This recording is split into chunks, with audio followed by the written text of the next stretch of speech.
In the summer of 1876, a doctor named Louis Allard walked down the hallway of a hospital in Papeete, Tahiti, and he looked over to see a few policemen walking in carrying this unconscious man on a stretcher. Dr. Allard could tell he was a sailor, and the officers explained that this man's friends had found him unresponsive that morning, apparently after a very long night of drinking. When the doctor checked for a pulse, there was none. The sailor was dead. This hospital had a policy for how to handle the death of foreign sailors. The doctor who pronounced the sailor dead then arranged for them to be buried in a public cemetery. A few hours later, Dr. Allard was back in his office when he heard a knock at his door. It was the 4 local gravediggers who he had called earlier to bury that sailor who had just died. As we were carrying the coffin over to the gravesite, it began to shake like the person inside the coffin was alive. And then we heard all these moaning sounds coming from inside of this nailed shut coffin. Dr. Allard's like, I'm telling you, that guy is dead, but if you're so worried about it, why don't you go get a police officer? And then once they confirm that,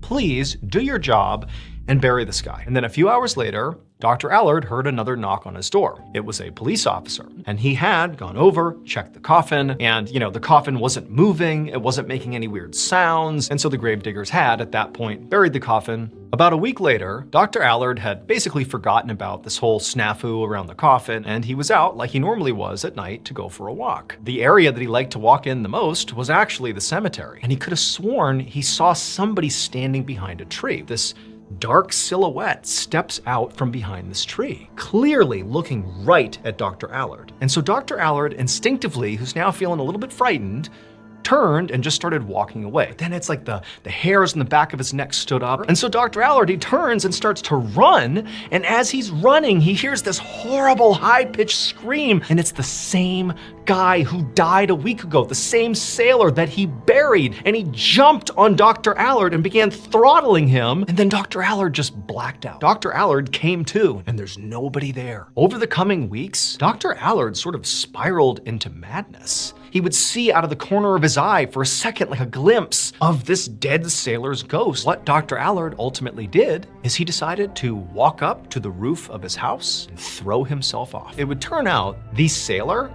was not dead.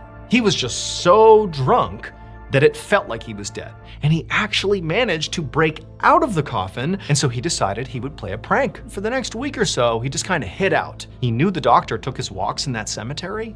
Can you imagine what he thought when he saw, the sailor attacking him and shrieking in the middle of the cemetery? It drove him mad, and it eventually drove him to kill himself. Following the doctor's suicide, that sailor apparently skipped town and was never seen again.